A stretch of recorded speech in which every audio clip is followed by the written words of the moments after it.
Okay, everyone, we're going to go over the Topic 2 assessment. Topic 2 is descriptive statistics. So these are the things that went into our kind of first unit of the year, as well as a few that are specific to the IB.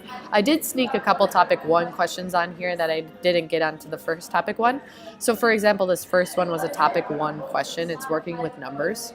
And what this is asking you to do is very carefully into your calculator enter these details and note that your calculator must be in degrees, and I'll help you on the day that you take the IB exam because your calculator will never need radians, and it's under your mode button. Mode, and then set your calculator to degrees.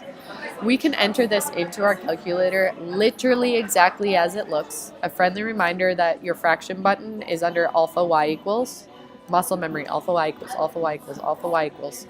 So if we carefully make that substitution and make it look exactly as it is, substitution with parentheses, then we should get an answer of 0.00125 from our TID4. To two significant figures, that would be 0.0013. To three decimal places would be 0.001. And the percent error is taken directly from your formula booklet right here, and it tells us what each thing represents if we read that carefully. So VE is the exact value, VA is the approximate value. Surprisingly, there's a common mistake there where VE, people write down the estimated, and VA is the actual, but that is incorrect. So you want this to be the actual numbers here. And we should get, if we type the fraction into our calculator and multiply it by 100 and make it positive, that's what that absolute value sign means, we should get 0.6 or 60%. On the second one, you're given a box and whisker diagram. A friendly reminder, you see the minimum here, Q1, median, Q3, and maximum. It's split into 4 equal parts. 25% of the data, 25% of the data, 25% of the data, 25% of the data. Find the longest amount is up here at the max. The interquartile range is in your formula booklet if you don't remember. The interquartile range represents the third, the 75th percentile, minus the 25th percentile, which is right here, 220, minus 100. So you should get 120 minutes. Just a little note, you would lose 1 point overall if you, on your whole paper, if there was somewhere where you didn't forget to label. So just get in the habit of labeling. State the statistical term corresponding to the value of 140. Right there, that's the middle term, the median. And then find the percentage of students who read between 100 and 140. 100 and 140, that would be 25% of the data. More than 100, that would be 25%, 25%, 25%. That would be 75% of the data. Moving on to number 3, this is one where you have an organized table. When you see an organized table, you should immediately think lists on your calculator if you needed it. So first one is a vocabulary word, discrete or continuous. And discrete means it could only be a singular number. Continuous means you could have like a 0.2 or 0.5. So number of eggs, you can't really have 0.5 of an egg.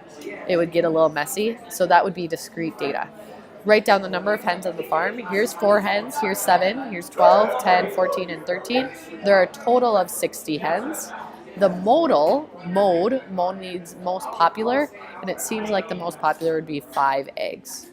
And then calculate, that means go to your calculator, the mean number of eggs laid and the standard deviation. This is where we want to go into our TI-84 and go into our statistics menu, and we're going to edit a list, and we're going to enter this into L1, our data number of eggs into L1, and our frequency into L2. And then we're going to go onto our calculator, we're going to get out of it, and we're going to go stat, calculate, and we're looking for the one variable statistic summary. So that is, seems to be X bar is 4.033 or 4.03 to 3 sig figs. And then the standard deviation is 1.538 or 1.54 to 3 significant figures. Here we have a cumulative frequency graph. You can see that we have our data here and then our number here. And it seems that there's a total of 80 cars here. and write down the number of cars with a speed less than or equal to 50. You see a 1 here, that means it's a really easy question, so don't overthink it. Find 50 here, go up to the graph, go straight over, your answer would be 10. And then we're going to puzzle it over and figure out what belongs in each category. So from 50 to 70, that would be from 10 to 70 is up and over, 30. That would be a total of 20 cars that live between 50, and 70. So we put 20 there. The next one, they give it to us. The next one is 80 to 90, and 90 to 100 they already give us as 4. So 80 to 90, well, if we have 1, 2, 3, 4 pieces given to us, we know that they have to add up to 80. So we can either figure out that's 12 or look at it. The mid-interval is what's in between. So for instance, between 50 and 70, that would be 65. And then lastly, it asks for the mean and the standard deviation. So we'll go into our L1 and L2 again. This will go into your L1, this will go into your L2. But wait, how do you enter this into your TID4 into L1? You'll put the number right in between, the mid-interval. So that would be 25. And then same thing, go into StatCalc, 1 bar, enter, and you should get your mean and your standard deviation. So that concludes our topic 2 assessment with the calculator skills involved.